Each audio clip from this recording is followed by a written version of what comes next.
Kerala electrical workers and supervisors അസോസിയേഷന്റെ നേതൃത്വത്തിൽ നാളെ ക്ഷേമനിധി ബോർഡ് ഓഫീസിലേക്ക് മാർച്ച് നടത്തും. ക്ഷേമനിധി പെൻഷൻ കുടിശ്ശിക മുഴുവനായി നൽകുക, പെൻഷനായവരുടെ അംശാദായം കാലതാമസം കൂടാതെ തിരിച്ചു നൽകുക, ക്ഷേമനിധി പെൻഷൻ 5000 രൂപയാക്കുക തുടങ്ങിയ ആവശ്യങ്ങൾ ഉന്നയിച്ചുകൊണ്ട് നടത്തുന്ന March mayor advocate P Indira ഉദ്ഘാടനം ചെയ്യുമെന്ന് ഭാരവാഹികൾ വാർത്താ സമ്മേളനത്തിൽ പറഞ്ഞു.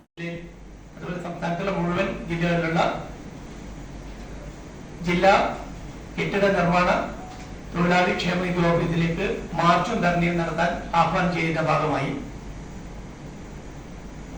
നാളെ കണ്ണൂർ ജില്ലയിലെ ക്ഷേമനിധി ഓഫീസിലേക്ക് കണ്ണൂർ ജില്ലാ കമ്മിറ്റിയുടെ മാർച്ചും ധർണയുണ്ട്. അതിന്റെ ഭാഗമായിട്ടാണ് ഈ പത്ര സമ്മേളനത്തോട് വിളിച്ചു ചേർത്തിട്ടുള്ളത്.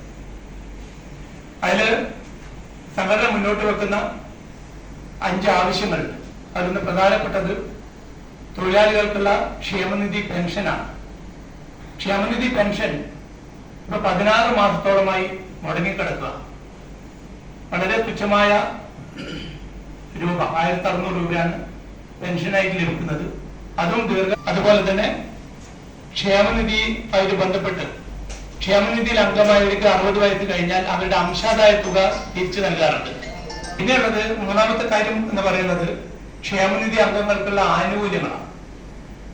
ആനുകൂല്യം എന്ന് പറയുന്നത് ക്ഷേമനിധിയിൽ അംഗമാകുന്നത് മുതൽ അദ്ദേഹത്തിന് മരണാനന്തര സഹായം വരെയായി അവർക്ക് പലതരത്തിലുള്ള ആനുകൂല്യങ്ങൾ നൽകി വരാറുണ്ട്.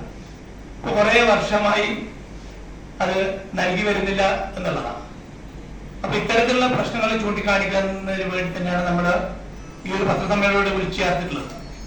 ഇതിലെ കുട്ടികൾക്കുള്ള കാര്യം അതുകൊണ്ട് സർക്കാരിന്റെ ശ്രദ്ധയിലേക്ക് ഇന്ന് തൊഴിലാളികൾ നേരിടുന്ന വിഷയങ്ങൾ, ആ വിഷയം സർക്കാരിന്റെ ശ്രദ്ധയിലേക്ക് കൊണ്ടുവരാൻ വേണ്ടിയാണ് ഈ ഒരു പത്രസമ്മേളനം നമ്മൾ വിളിച്ചിട്ടുള്ളത്. അതുപോലെ തന്നെ നാളെ കേരളത്തിലെ മുഴുവൻ ജില്ലകളിലും വ്യാപകമായി കെട്ടിട നിർമ്മാണ തൊഴിലാളി ക്ഷേമനിധി ഓഫീസ്, ജില്ലാ ക്ഷേമനിധി ഓഫീസിലേക്ക് ധർണയും അതുപോലെ തന്നെ മാർച്ചും ധർണയും സംഘടിപ്പിച്ചിട്ടുള്ളത്. സമയം ഉദ്ഘാടനം ആവുന്നു പറഞ്ഞു.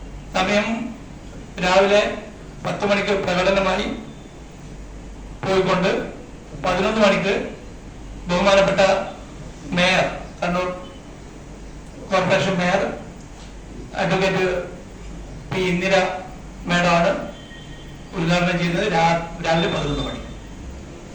P V Rakesh, K Mathew, P V Shibu, G Vijayakumar, P Sunilkumar എന്നിവർ വാർത്താ സമ്മേളനത്തിൽ പങ്കെടുത്തു. Midco the net software park, Thana, Kannur.